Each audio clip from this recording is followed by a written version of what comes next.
Dear learners, welcome to my online class. My name is Shamim Khan. I have been working as a lecturer in finance and banking. First of all, thanks to Almighty Allah to give me a floor in front of you all to express the issue of principle of accounting. All of you are staying home and hope that all of you are fine. Dear learners, তোমরা যেখানে আছো সবাই ভালো আছো এবং সুস্থতা কামনা করি সবাই যেন ভালো থাকো এই মহামারী করোনার ভিতরে তোমরা বাসায় বসে আছো তোমাদের জন্য পড়াশোনা যেন ব্যাঘাত না ঘটে সেই জন্য আজকে তোমাদের হিসাব বিজ্ঞান দ্বিতীয় পত্রে অষ্টম অধ্যায় নিয়ে আলোচনা করব যে তোমরা পূর্বে অবগত আছো যে তোমাদের ক্যাশ ফ্লো নিয়ে করাইছি তারপর অন্যান্য চ্যাপ্টারগুলো নিয়ে করাইছি আজকে হচ্ছে হিসাব বিজ্ঞানের দ্বিতীয় পত্রের অষ্টম অধ্যায় যেটা পরীক্ষায় আসে এখানে ফাইভও আছে লাইফও আছে তো দেখো প্রিয় শিক্ষার্থী তোমাদেরকে আজকে আমি হিসাব বিজ্ঞান দ্বিতীয় পত্রে যে চ্যাপ্টারটা নিয়ে আলোচনা করব সেটাকে বলা হয় accounting for merchandising inventory. Accounting for merchandising inventory অর্থাৎ মজুদ পণ্য হিসাব রক্ষণ পদ্ধতি অর্থাৎ মজুদ পণ্য হিসাব রক্ষণ পদ্ধতিতে কি বলতে কি বোঝায় সেটা নিয়ে আলোচনা করব। প্রিয় শিক্ষার্থী মজুদ পণ্য হিসাব রক্ষণ পদ্ধতিতে বলতে বোঝা যাচ্ছে যে আমরা ব্যবসায়ী প্রতিষ্ঠানগুলো অনেকগুলো ব্যবসায়ী প্রতিষ্ঠান ক্যাটাগরি ধরি। একটা হচ্ছে উৎপাদনমুখী ব্যবসায়ী প্রতিষ্ঠান হতে পারে, ক্রয় বিক্রয়মূলক ব্যবসা প্রতিষ্ঠান হতে পারে, আরেকটা হচ্ছে সেবামূলক ব্যবসা প্রতিষ্ঠান হতে পারে। এই তিনটা পদ্ধতিতে আমরা মূলত মজুদ হিসাব রক্ষণ পদ্ধতি করে থাকি। দেখো প্রিয় শিক্ষার্থী যেটা ক্রয় বিক্রয়মূলক ক্রয় এবং অর্থাৎ পাইকারি থেকে খুচরা বিক্রেতা পর্যন্ত এটা কি করা হয় যেটা লেনদেন হয় এবং সেবামূলক প্রতিষ্ঠানের সেসব অদৃশ্য বিষয়বস্তু যেটা কি করা না স্পর্শ করা যায় না সেটা অদৃশ্য যেটা সেবামূলক যেটা আমরা বাস বলতে পারি ডাক্তার চেম্বারে সেবা দিচ্ছে এটাও বলতে পারি তারপরে আমাদের বা লয়ারও সেবা দিচ্ছে সেটাও আমরা বলতে পারি যেটা অস্পর্শনীয়। আরেকটা হচ্ছে উৎপাদনমুখী যেমন একটা পণ্য উৎপাদন এই প্রোডাক্টটা উৎপাদন করছে উৎপাদন করে পাইকারি কাছে বিক্রি করতেছে পাইকারি অর্থাৎ উৎপাদন থেকে পাইকারি পাইকারি থেকে খুচরা বিক্রেতা এইসবগুলো হিসাব রক্ষার জন্য। তো আমরা দেখো প্রিয় শিক্ষার্থী অর্থাৎ একটা পণ্য ক্রয় থেকে শুরু করে বিক্রি করার পর্যন্ত অর্থাৎ বিক্রি করার উদ্দেশ্যে কিছু পণ্য মজুদ থাকে সেটাকে বলবো মজুদ হিসাব রক্ষণ পদ্ধতি। আমাদের বইতে অনেক বিস্তারিতভাবে আলোচনা আছে তোমরা ডেফিনেশনটা একটু দেখে নিও যে পণ্য ক্রয় এবং বিক্রয়ের মাঝে কিছু পণ্য যে মজুদ রাখতে হয় সেটাকে বলা হয় মজুদ হিসাব রক্ষণ পদ্ধতি যেটাকে বলা হয় অ্যাকাউন্টিং ফর মার্চেন্টাইজিং ইনভেন্টরি। দেখো প্রিয় শিক্ষার্থী অ্যাকাউন্টিং ফর মার্চেন্টাইজিং ইনভেন্টরি হচ্ছে মজুদ পণ্য হিসাব রক্ষণ পদ্ধতি যেটা আমরা একটু কয়েকটা ক্লু দেওয়া আছে আমি বোর্ডে এক্সপ্লেনেশন করছি তো তোমাদেরকে আমি কিছু নিয়ে আলোচনা করব। দেখো মজুদ পণ্য হিসাব রক্ষণ পদ্ধতিতে অর্থাৎ কি হয় প্রারম্ভিক মজুদ থেকে অর্থাৎ বছরের শুরুতে কিছু পণ্য প্রারম্ভিক থাকে এবং বছরের শেষে কিছু পণ্য বিক্রি করার পরও কিছু পণ্য থেকে থাকে সেটা হচ্ছে মজুদ পণ্য হিসাব রক্ষণ পদ্ধতি। অর্থাৎ আজকে 2020 সাল 2019 সালের কিছু পণ্য রয়ে গেছে অর্থাৎ 2019 সালে ক্যালকুলেশন করার পর অর্থাৎ ক্রয় বিক্রয় করার পর কিছু পণ্য থেকে যায় অর্থাৎ 2020 সালে এটা কি হয়ে যায় অর্থাৎ যেটা থেকে যাচ্ছে সেটা আমার জন্য মজুদ পণ্য সম্পদে পরিণত হয়। আবার 2000 শুরুতে সেটা হচ্ছে প্রারম্ভিক মজুদ পণ্য এগুলো হিসাব রক্ষার জন্য অর্থাৎ কি হয় প্রাপ্তি অর্থাৎ একটি গুদামে মূলত যে কি বলা যায় গুদামে কিছু পণ্য রাখা হয় আর যেটা প্রাপ্তি হয় এবং ইস্যু হয় কিছু উদ্ধৃত রেখে যায় তা আমরা একটু নিয়ে আলোচনা করব। দেখো তোমরা দেখতে পারবে যেমন হচ্ছে ফ্রি অন বোর্ড যেটা আমাদের মজুদ পণ্যের ভিতরে রেখা আছে free on board of shipping point যেখানে free on board shipping point বলতে কি বোঝা যাচ্ছে ফ্রি অন বোর্ড হচ্ছে এক ধরনের খরচ যেটা কি হয় ফ্রি অন বোর্ড অর্থাৎ শিপিং পয়েন্ট এই কথাটি বলা থাকে। আমরা কয়েকটা ক্লু নিয়ে স্টার্ট করব যেটু মজুদ পণ্যর হিসাব রক্ষণ পদ্ধতিটা করব তার আগে আমাদেরকে কিছু ইনফরমেশন জানার দরকার বেসিক ইনফরমেশনগুলো যেটা হচ্ছে ফ্রি অন বোর্ড আর shipping point. Free on board shipping point বলতে কি বোঝা যাচ্ছে অর্থাৎ একটি মজুদ পণ্যের মাল অর্থাৎ জাহাজীকরণ পর্যন্ত অর্থাৎ জাহাজের পণ্য বা জাহাজের মধ্যে রাখা পর্যন্ত সে সকল খরচ বিক্রেতাকে বহন করতে হয়। অর্থাৎ যদি আমরা বলি যে ফ্রি অন বোর্ড FOB রহিম অর্থাৎ রহিম পর্যন্ত বিক্রেতা বহন করবে। রহিম পর্যন্ত কি করবে? বিক্রেতা বহন করবে এই খরচটুকু। রহিমের পরে যেগুলো সেটাই ক্রেতা বহন করবে। অর্থাৎ জাহাজটা যদি আমি যদি বলি free on board Chittagong, free on board Chittagong বা ঢাকা বলা হয়, তখন আমরা কি করব? যখন free on board FOB Chittagong port Chittagong port বলবো, তখন আমরা এই জিনিসটা পোর্ট পর্যন্ত আমার টাকাটা বহন করতে হচ্ছে না। পোর্টের পর অর্থাৎ চিটাগং থেকে যখন ঢাকায় নিয়ে আসবো, তখন আমাকে কি করতে হবে? যে ক্রেতাকে এই পণ্যটা বহন করতে হয়, সেটাকে ফ্রি অন বোর্ড কস্টিং বলা হয়। এই খরচটাকে বলা হয় আন্তঃপরিবহন খরচ বলা হয়। সেটা কি করে? ক্রেতা বহন করতে হয়। এবার দেখো ফ্রি অন বোর্ড ডেস্টিনেশন, অর্থাৎ ফ্রি অন বোর্ড ডেস্টিনেশন বলতে কিছু গন্তব্যস্থল পর্যন্ত। অর্থাৎ একটা এক্সাম্পল হিসেবে দেওয়া যাচ্ছে যে যেমন কোকো, তোমরা বুঝতে পারবে যে কোকোকোলা কোম্পানি, তারপরে হচ্ছে আদার্স অন্যান্য কোম্পানিগুলো কি করে, তাদের ফার্মাসিউটিক্যাল কোম্পানিগুলো তাদের পণ্যগুলো বিভিন্ন দোকানে সরবরাহ করে, কিন্তু এটাকে বলা হয় বিক্রয় পরিবহন। অর্থাৎ বিক্রয় করার উদ্দেশ্যে যে পরিবহন দিতে হয় সেটা হচ্ছে বিক্রয় পরিবহন বা বহি পরিবহন। কিন্তু এই ফ্রি অন বোর্ড বলতে বোঝা যাচ্ছে যে পণ্য ক্রেতা ক্রয় করার পর যতটুকু পর্যন্ত বলা থাকবে ততটুকু পর্যন্ত কে বহন করবে? বিক্রেতাকে বহন করতে হবে। অর্থাৎ এই পণ্যটা ক্রেতা বহন করবে না, সেটাকে বলা হয় ফ্রি অন বোর্ড বলা হয়। যেটা ক্রেতা মনে করো ঢাকা থেকে লন্ডন পর্যন্ত কাকে বহন করতে হবে? পরিবহন খরচটা বহন করতে হয় বিক্রেতাকে। এটাকে বিক্রি করতে হয় সেলারকে বহন করতে হয়। যদি ফ্রি অন বোর্ড ডেস্টিনেশন কথাটাকে বলে, তখন আপনাকে কি নির্ণয় করবো? সেলারকে বহন করতে হবে এই খরচটুকু। তখন আমরা হিসাব কেমনে করব সেটা আমরা দুটো পদ্ধতিতে আছে আমার এই চ্যাপ্টারে হবে। নিত্য মজুদ পণ্য পদ্ধতি, একটা হচ্ছে যেটাকে পারপেচুয়াল ইনভেন্টরি বা নিত্য মজুদ পদ্ধতি, এবং পিরিয়ডিক ইনভেন্টরি বা কালান্তিক মজুদ পদ্ধতি। তা আমরা একটু দেখব ফ্রি অন বোর্ড। অর্থাৎ যদি যখন ব্যবসায়িক পণ্য হিসাব যদি ফ্রি অন বোর্ড বলা হয়, যদি পারপেচুয়াল ইনভেন্টরি হচ্ছে নিত্য মজুদ পদ্ধতি এবং পিরিয়ডিক ইনভেন্টরি পদ্ধতি কালান্তিক মজুদ পদ্ধতি। আমি আস্তে আস্তে ব্যাখ্যা করব যেন তোমরা সহজে বুঝতে পারো। দেখো প্রিয় শিক্ষার্থী, নিত্য যেটাকে আমরা এই ফার্স্ট ওয়ান যেটা ফ্রি অন বোর্ড, এই পদ্ধতিতে যখন শিপিং পয়েন্ট পর্যন্ত এটাকে বহন করতে হয়, এটা বহন করে নিত্য পদ্ধতিতে যে এটাকে কি লিখতে হয়? ব্যবসায়িক পণ্য বা মজুদ পণ্য হিসাব ডেবিট যদি দেওয়া হয় ফ্রি অন বোর্ড ৫,০০০ টাকা শিপিং, তখন কি লিখতে হয়? যে তখন এই পদ্ধতি যেটাকে বলে পারপেচুয়াল পদ্ধতি, আমাদের পরীক্ষায় আসে দুটো পদ্ধতি, পারপেচুয়াল পদ্ধতি আর একটা হচ্ছে পিরিয়ডিক পদ্ধতি। যেটাকে বলা হয় পারপেচুয়াল বাংলাটা হচ্ছে নিত্য মজুদ পদ্ধতি, আর পিরিয়ডিক ইনভেন্টরি হচ্ছে কালান্তিক মজুদ পদ্ধতি। তা আমরা আজকে এগুলো একটু ডিটেলস আলোচনা করব। তারপর আরেকটু যাব আমাদের LIFO and FIFO. FIFO means হচ্ছে first in first out, LIFO means হচ্ছে লাস্ট ইন ফার্স্ট আউট। অর্থাৎ ফাইফো হচ্ছে আগের মাল আগে যাবে, আর লাইফো হচ্ছে পরের মাল আগে যাবে, সেটা আমরা দেখতে। তারপর হচ্ছে অ্যাভারেজ গড়, যেটা গড় মজুদ ভাড়ারোপিত, এগুলো নিয়ে একটু আলোচনা করব, যেটা আমরা দেখি গড় মজুদ পদ্ধতিতে নিয়ে আলোচনা করব। তো এখন দেখো পারপেচুয়াল ইনভেন্টরি সিস্টেমে যখন শিপিং পয়েন্ট কথাটি বলা থাকবে ৫,০০০ টাকা, তখন আমরা জাবেদা করবো কি? এখানে মূলত হচ্ছে জাবেদাটাকে প্রকাশ করতে হবে। জাবেদা দুই ধরনের জাবেদা, একটা হচ্ছে পিরিয়ডিক ইনভেন্টরি সিস্টেমে আর একটা হচ্ছে পারপেচুয়াল ইনভেন্টরি সিস্টেমে। দেখো প্রিয় শিক্ষার্থী, ব্যবসায়িক পদ্ধতিতে তখন ব্যবসায়িক পণ্য বলা হয় বা মজুদ পণ্য হিসাব ডেবিট করতে হয়, আর হচ্ছে নগদে কে বহন করতেছে? Shipping point. অর্থাৎ এই পদ্ধতি যখন আসবে যে ফ্রি অন বোর্ড ৫,০০০ টাকা, তখন আমরা কি করব? ব্যবসায়িক পণ্য হিসাব ডেবিট, নগদান হিসাব ক্রেডিট। অর্থাৎ বিক্রেতার টাকাটা দিয়ে যাচ্ছে, এটা কিন্তু ক্রেতাকে বহন করতে হচ্ছে না। তখন নিত্য পদ্ধতিতে এটাকে বলবো ব্যবসায়িক পণ্য হিসাব ডেবিট, নগদান হিসাব ক্রেডিট। এটা যেটা পারপেচুয়াল ইনভেন্টরি সিস্টেমে করা হয়। আর যদি যখন পিরিয়ডিক পদ্ধতিতে যদি করতে বলে, তখন আন্তঃপরিবহন হিসাব ডেবিট, নগদান হিসাব ক্রেডিট। আমরা এটা জানি। অর্থাৎ পণ্য আনতে যে সকল খরচ হয় সেটাকে বলা হয় আন্তঃপরিবহন। অর্থাৎ পণ্য উৎপাদন করার আগ পর্যন্ত হয় আন্তঃপরিবহন, পণ্য বিক্রি করার উদ্দেশ্যে সেটা হয় বহিঃপরিবহন। তখন এটা কে বহন করে? ক্রেতা বহন করে। সেই জন্য আন্তঃপরিবহন হিসাব ডেবিট, নগদান হিসাব ক্রেডিট। আর যখন ফ্রি অন বোর্ড ডেস্টিনেশন বলে, এটা তখন বিক্রেতাকে বহন করতে হয়। কাকে বহন করতে হয়? বিক্রেতাকে, অর্থাৎ free on board destination Dhaka to Chittagong, অর্থাৎ চিটাগং ঢাকা থেকে চিটাগং পর্যন্ত যে সকল খরচ হবে সেটা বিক্রেতার বইতে জাবেদাটা দিতে হবে।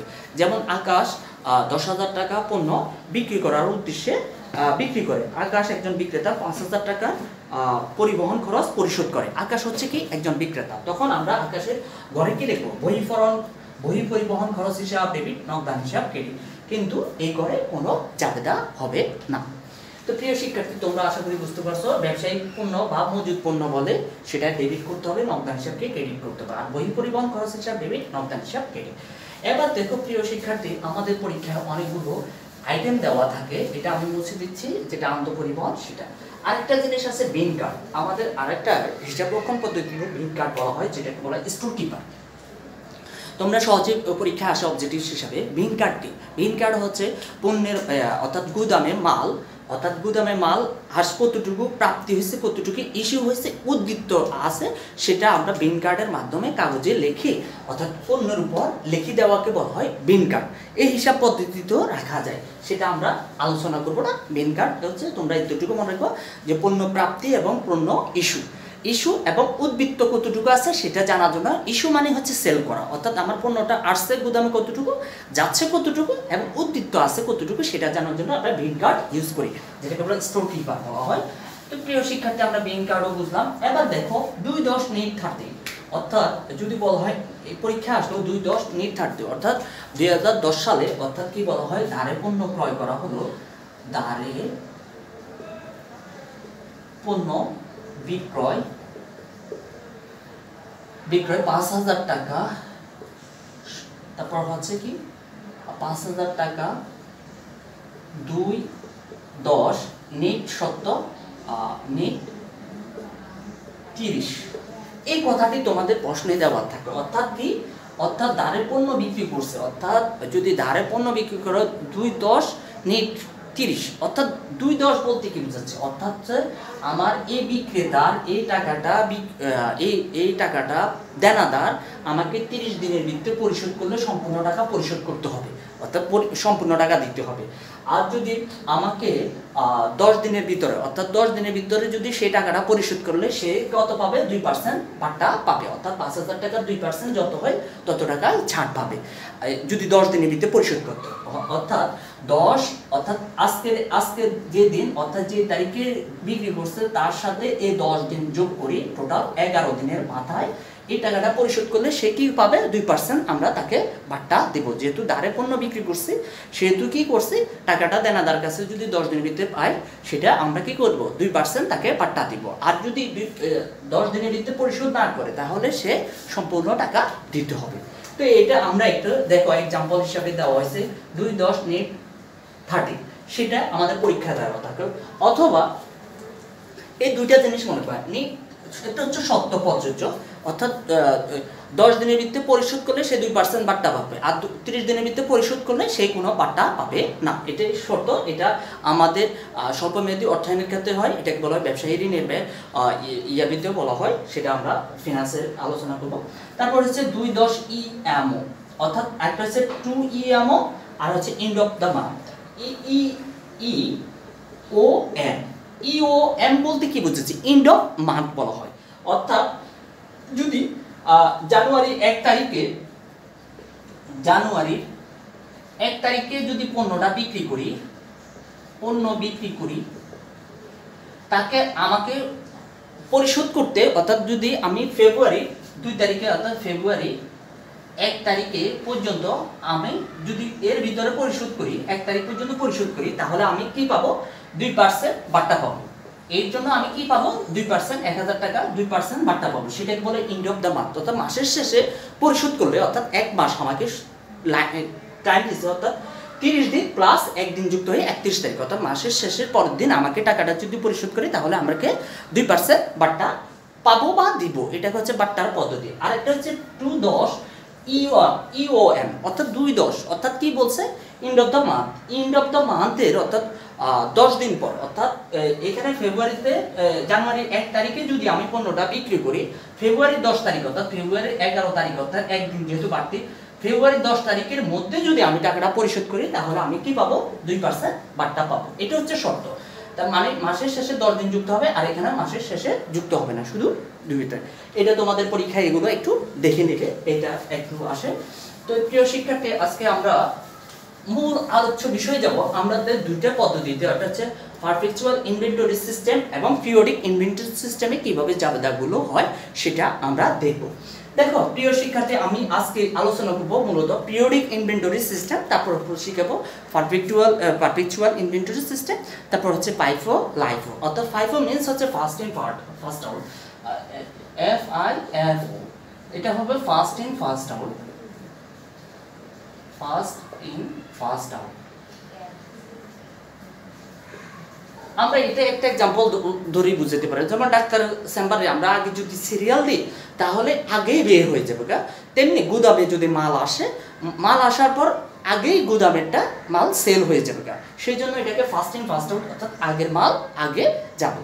আর লাইফো মিন্স হচ্ছে last in first out, last in first out.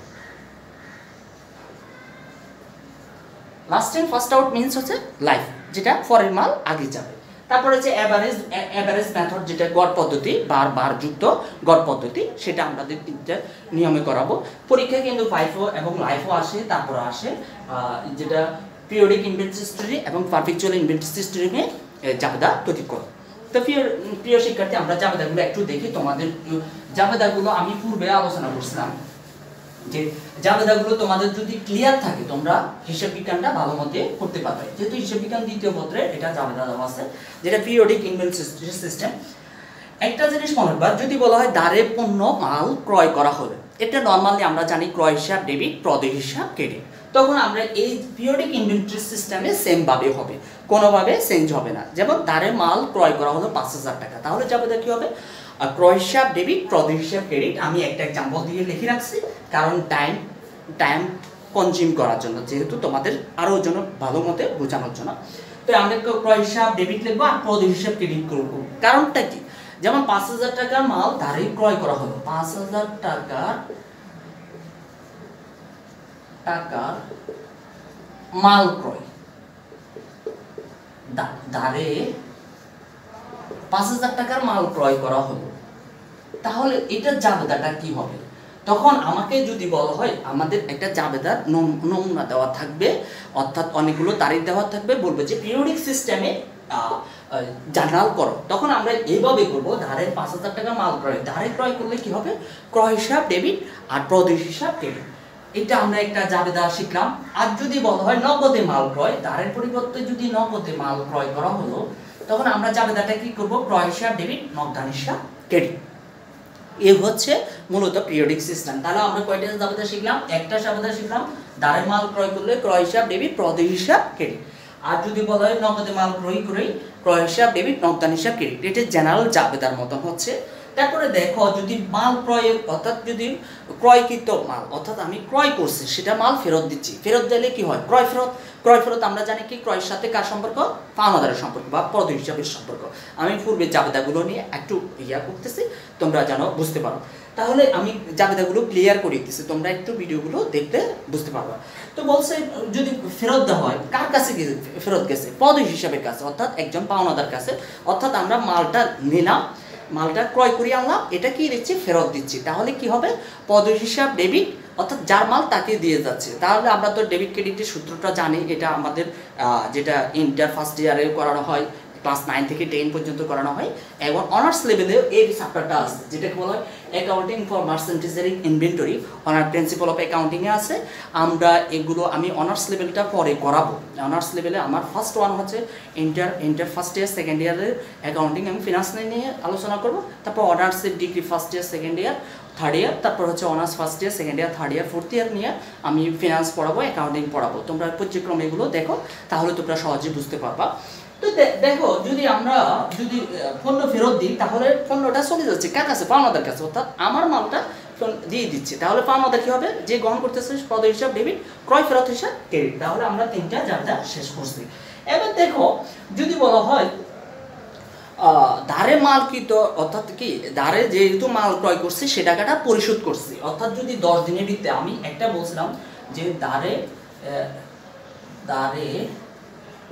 5,000 টাকার মাল ক্রয় 2-10 নেই শর্ত 30 দিন, অর্থাৎ 1 তারিখে টাকাটা কি করছে মাল ক্রয় করছে। অর্থাৎ যদি আমি 8 তারিখে অর্থাৎ 1 তারিখে যদি মালটা কিনি অর্থাৎ 7 তারিখে যদি পরিশোধ করি, অর্থাৎ ক্রয়কৃত মালের টাকা পরিশোধ করা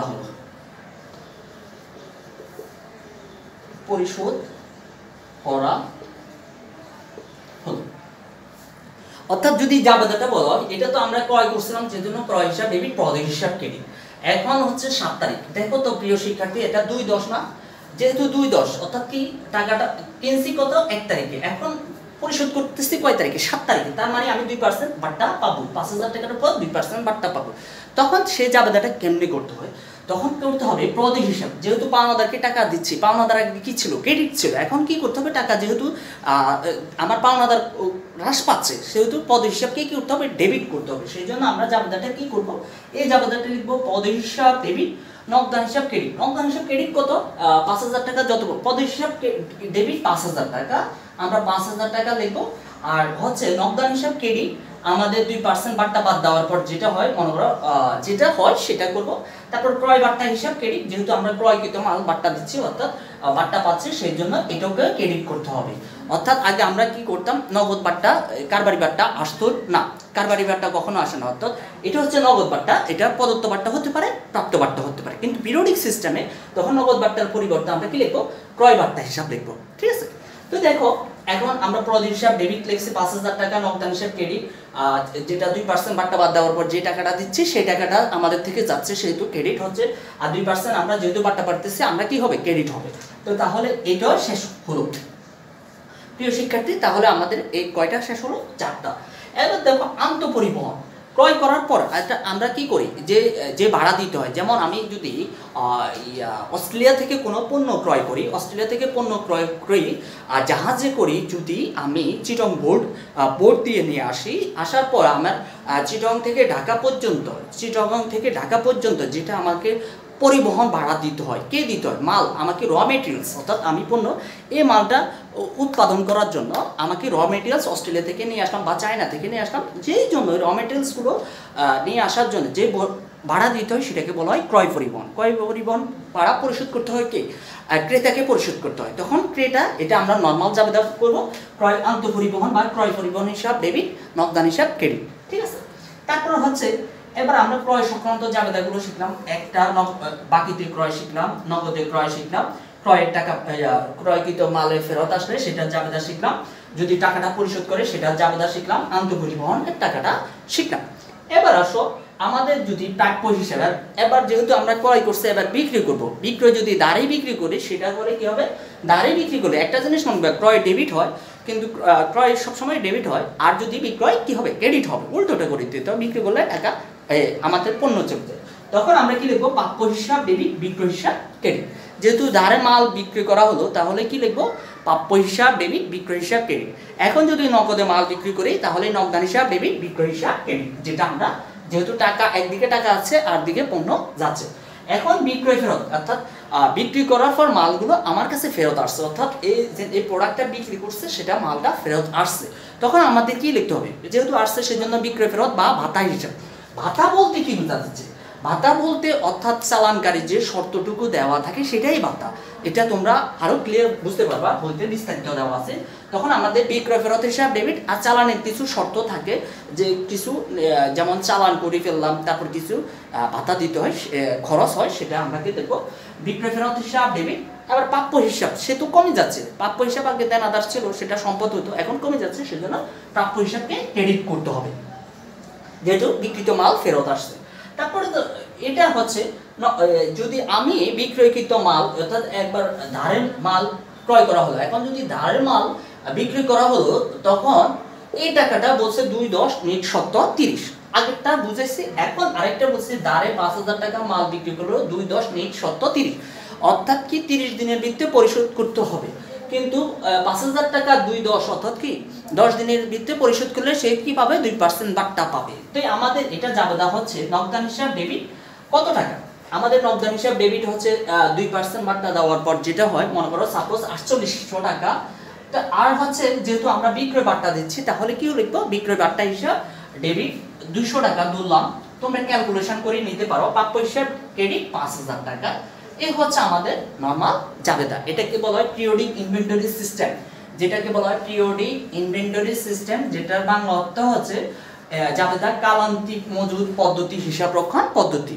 তো দেখো প্রিয় শিক্ষার্থী, আমরা ক্রয় সম্বন্ধে জাবেদাটা শিখলাম, বিক্রয় সম্বন্ধে জাবেদা সিস্টেম।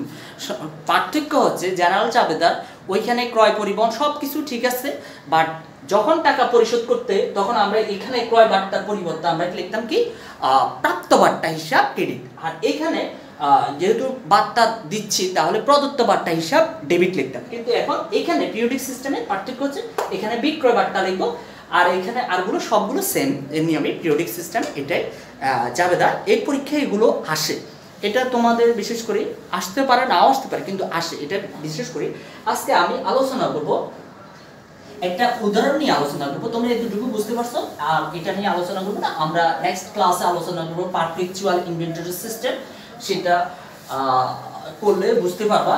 আর দেখো একটা এক্সাম্পল দিয়ে আমি বোঝাতে চাচ্ছি, তোমাদের যেন সহজে বুঝতে পারো যে হিসাব বিজ্ঞানের যেন কোনো সমস্যা না হয়, সেটা আমি আলোচনা করব। দেখো একটা এক্সাম্পল শুরু দেওয়া আছে, আমি একটু দেখাচ্ছি তোমরা যেন সহজে লেখাটা ক্লিয়ার কম। দেখো প্রিয় শিক্ষার্থী, তোমরা একটু দেখো, বলছে ঢাকা স্টেশনারি নিম্নোক্ত লেনদেনগুলো জাবেদা তৈরি করো।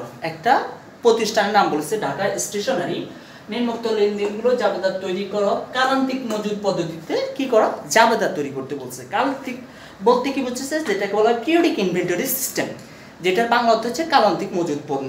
একটু আগে তোমাদেরকে চক আকারে বুঝেছি। এখন দেখো ফার্স্ট ওয়ান বলছে ব্যবসায়িক পণ্য বাকিতে ক্রয় করা হলো 5,000 টাকা, যার 2-10 নিট শর্ত, সেটা আমরা জানি। বাকিতে বিক্রি ক্রয় করলে কি হবে ক্রয় হিসাব ডেবিট প্রদেয় হিসাব ক্রেডিট, সেটা আমরা ক্রয় হিসাব ডেবিট প্রদেয় হিসাব ক্রেডিট লিখছি। ঠিক আছে, ক্রয় হিসাব ডেবিট লিখছি, প্রদেয় হিসাব ক্রেডিট লিখলাম, নাম্বার 1 শেষ। সেকেন্ড নাম্বার হচ্ছে দেখো ক্রয় হিসাব ডেবিট আর হচ্ছে প্রদেয় হিসাব ক্রেডিট কত 5,000 টাকা লিখবো, 5,000 টাকা। আর হচ্ছে এদিকেও প্রদেয় হিসাব ক্রেডিট 5,000 টাকা লিখতে পারবো। সেকেন্ড নাম্বার জাবেদা হচ্ছে 2 তারিখে বলছে কি ক্রয়কৃত পণ্যের পরিবহন বাবদ প্রদান কত 2,000 টাকা, অর্থাৎ 2 তারিখে আসি ক্রয়কৃত পণ্যের পরিবহন বাবদ কত 2,000 টাকা প্রদান করছে। তাহলে এটা নরমাল জাবেদা, ক্রয় পরিবহন বা আন্তঃপরিবহন হিসাব ডেবিট আর নগদান হিসাব ক্রেডিট। তখন আমরা কি লিখবো 2,000 টাকা, যেহেতু আর 2,000 টাকা লিখবো।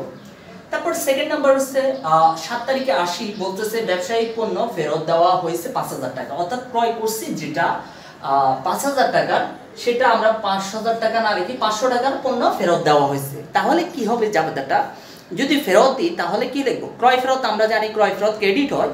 আর কি লিখবো প্রদেয় হিসাবকে কি করব ডেবিট করব, প্রদেয় হিসাব ডেবিট, ক্রয় ফেরত হিসাব ক্রেডিট কত 500 টাকা লিখে ফেলবো। 9 তারিখে বলছে 1 তারিখের বকেয়া পরিশোধ করা হলো। 9 তারিখে আসো প্রিয় শিক্ষার্থী, দেখো বলছে 9 তারিখে টাকাটা কি করছে পরিশোধ করছে। এখন 9 তারিখ দেখো আমার 1 তারিখের টাকাটা 9 তারিখে আসি পরিশোধ করছে, তার মানে আমার 10 দিন সত্য পূর্বে সে 2% কি দিব, সে আমাকে 2% বাট্টা দিবে, টাকাটা পরিশোধ করছে। যেহেতু ক্রয় করছে সেহেতু আমায় 2% বাট্টা দিবে। তখন আমরা কি লিখবো, এটা তো লিখলাম 7 তারিখেরটা লিখলাম প্রদেয় হিসাব ডেবিট, ক্রয় ফেরত হিসাব ক্রেডিট। আচ্ছা, তারপরে এসো 23 তারিখে আসি বলছে 9 তারিখের বলছে বকেয়া পরিশোধ করে হলো। তখন আমরা 9 তারিখে জাবেদাটা কি লিখবো, তখন লিখবো প্রদেয় হিসাব ডেবিট।